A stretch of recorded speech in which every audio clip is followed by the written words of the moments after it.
Nobeden od njiju ni razmišljal o otrocih. A nekega dne se je večno mladostna učiteljica Vilibalda Karlin zgrozila ob dejstvu, da njen osji pas spreminja svojo obliko. Njen mož, upokojeni major Jakob Karlin, ki je ravno zajadral svoje 60. leto, se je ob spoznanju, da bo prav kmalu postal oče, dokaj mirno sprijaznil z usodo in takoj začel načrtovati življenjsko pot svojega sina. Samo deklica je, gospod major. Jaz. Tudi njihovih vzgojnih zmot, katerih daljnosežnosti zelo pogosto ne moremo izmeriti. In od trenutka, ko sem shodila, sem odklanjala vsakršno tujo pomoč z besedama Alma sama. Sem že takrat občutila svojo samostojnost. In vsako prizadevanje ljudi okoli mene, da bi mi kaj prepovedali ali da bi me celo grajali, sem pospremila s besedami: grem v Ameriko. V sebi sem vedela, ko bom sposobna sama zaslužiti denar, bom šla.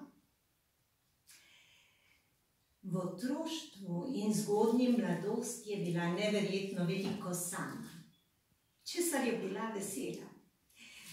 Njena družba so bili skoraj izključno odrasli in njeno glavno razvedrilo je bilo branje. Smrtjo očeta se je končala sončnost mojega bivanja. Moja materinščina je nemščina. 30 let sem bila Avstrijka. Med njimi je veliko nacistov, ki so izdali svojo domovino. In njihov idejni svet se je spremenil. Torej tudi mednje ne sodim.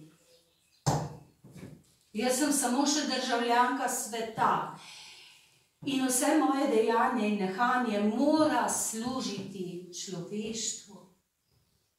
Tako je, Alma Karlin.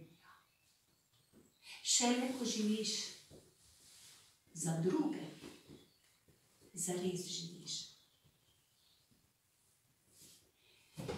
Ja, iz nekaterih dopisov sem razbrala, da se v srce prenekaterega rojaka zaredi čaro zavisti.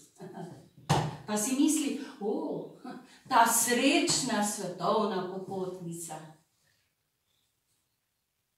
Čas nacionalsocializma ni bil naklonjen njenim prepričanjem. Seveda, saj ni dovolj, da je človek takšen, da ne sodeluje pri zlih dejanjih. Če se zgodi krivica, človek ne sme molčati. Mora jasno izpričati svoje nasprotovanje in nemški narod je molčal. Nič čudnega, da se je tudi ona znašla za zapahi. Ja. Še zadnji stisk roke in mahanje v slovo. Pa grenkoba v mojem srcu.